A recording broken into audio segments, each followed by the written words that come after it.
আগামীতে ক্ষমতায় গেলে আবারও চালু করা হবে খাল কাটা কর্মসূচি, এমন প্রতিশ্রুতি দিলেন বিএনপি চেয়ারম্যান তারেক রহমান। এছাড়া প্রতিটি পরিবারকে দেয়া হবে ফ্যামিলি কার্ড।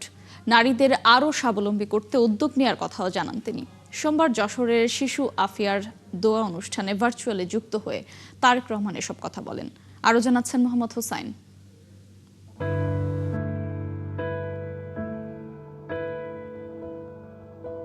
অতি ফর্সা গায়ের রঙের কারণে শিশু আফিয়াকে ছেড়ে চলে যায় তার বাবা। জেনেটিক্যালি ত্রুটিসম্পন্ন আলবেনিজম রোগে আক্রান্ত সেই অসহায় শিশু ও তার মায়ের পাশে দাঁড়ালেন বিএনপির চেয়ারম্যান তারেক রহমান। নিলেন আফিয়ার পড়াশোনার দায়িত্ব, নির্দেশ দিলেন 10 দিনের মধ্যে তার জন্য ঘর তৈরি করে দেয়ার। এরকম আফিয়ার সংখ্যা তো বাংলাদেশে আরো অনেক আছে। আফিয়ার দোয়া অনুষ্ঠানে গুলশান থেকে ভার্চুয়ালি যোগ দিয়ে তারেক রহমান বলেন, মানুষের পাশে দাঁড়ানোই বড় রাজনীতি, আর বিএনপি সেই রাজনীতি করে। আমরা রাজনীতিটা করি দেশের মানুষের জন্য। রাজনীতির অর্থ কি সবসময় মিছিল, মিটিং, স্লোগান? আপনাকেই বলছি, ইন্স্যুরেন্স করলে সিটিতে সুরক্ষা পাবেন নিশ্চিত। হ্যাঁ, মিছিল, মিটিং, স্লোগান রাজনীতির একটি অংশ বই কি, কিন্তু তার বাইরেও তো রাজনীতির অংশ আছে। মানুষের বিপদে আপদে বিভিন্ন সময়ে ঝড়, বৃষ্টি, তুফান, বন্যা, বিভিন্ন রকম প্রাকৃতিক দুর্যোগই হোক অথবা মানুষের কোনো ব্যক্তিগত দুর্যোগই হোক, সামাজিক দুর্যোগই হোক, সোজা কথায়, অল্প কথায়, এক কথায় মানুষের পাশে গিয়ে দাঁড়ানো, এটি হচ্ছে সবচেয়ে বড় রাজনীতি।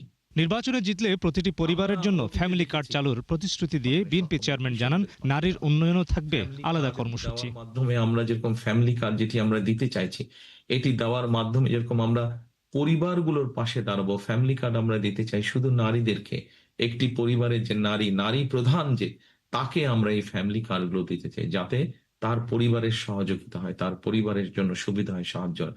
ঠিক একইভাবে আমরা দিতে চাই কৃষক কার্ড কৃষকদের জন্য। অর্থাৎ আমাদের রাজনীতিটাকে আমরা নিয়ে যেতে চাই, রাজনীতিটাকে শুধু স্লোগান, মিটিং, মিছিল এর মধ্যে আমরা সীমাবদ্ধ রাখতে চাই না। আমরা রাজনীতিটাকে এমন ভাবে নিয়ে যেতে চাই যাতে সাধারণ মানুষ বলতে আমরা যাদেরকে বুঝি, সেই মানুষগুলোর পাশে যাতে আমরা দাঁড়াতে পারি। বাবা শহীদ রাষ্ট্রপতি জিয়াউর রহমানের খাল খনন কর্মসূচি ফের চালু করার আশ্বাসও দেন তারেক রহমান। খাল খনন কর্মসূচি শুরু করতে চাইছি, যা শুধুমাত্র গ্রাম অঞ্চলের মানুষরা, যা শহরের মানুষের জন্য উপকার হবে, সামগ্রিকভাবে দেশের মানুষের জন্য উপকার হবে।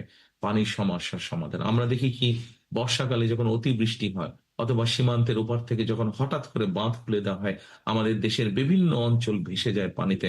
বলেন, মানুষকে ভালো রাখাই হবে বিএনপির আগামী দিনের রাজনীতি। মোহাম্মদ হোসাইন, ৭১, ঢাকা।